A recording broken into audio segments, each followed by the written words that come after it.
Сәлем достар, бүгін біз сіздермен бірге печенье пісіретін боламыз. Менің каналыма тіркеліп лайк басуды ұмытпаңыздар.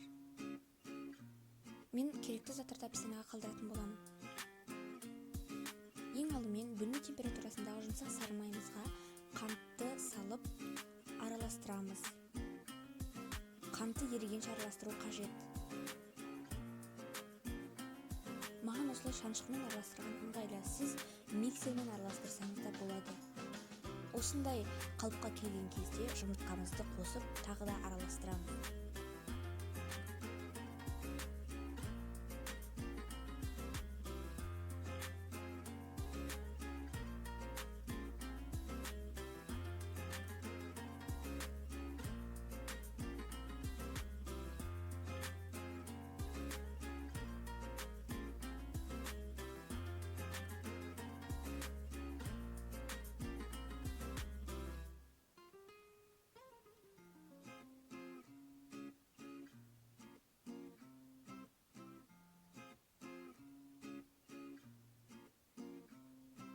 Басында дұрыс шықпай жатқан сияқты болуы мүмкін, бірақ соңында бір келкі масса пайда болады.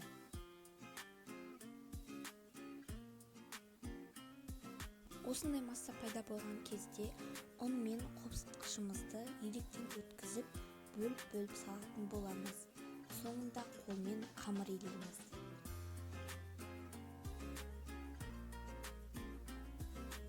Басында осындай шанышқымен араластырғанымыз дұрыс.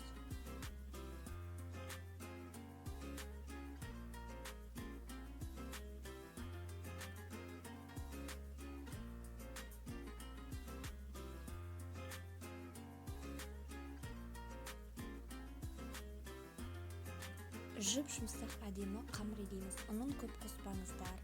Ұны мөлшерден көп қосылса, қатты болып немесе дұрыс шықпай қалуы мүмкін. Астына аздап ұн салып, жабыспайтындай етіп жаямыз.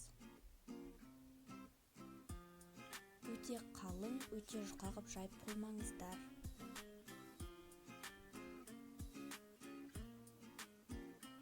Осындай формамызға басып, жай өзін қойсаңыз да болады, бірақ мен қантқа аударып барып табанымызға салдым. Сонда піскеннен кейін қант бетінде әдемі көрінеді. Басқандай форма қолдансаңыз да болады.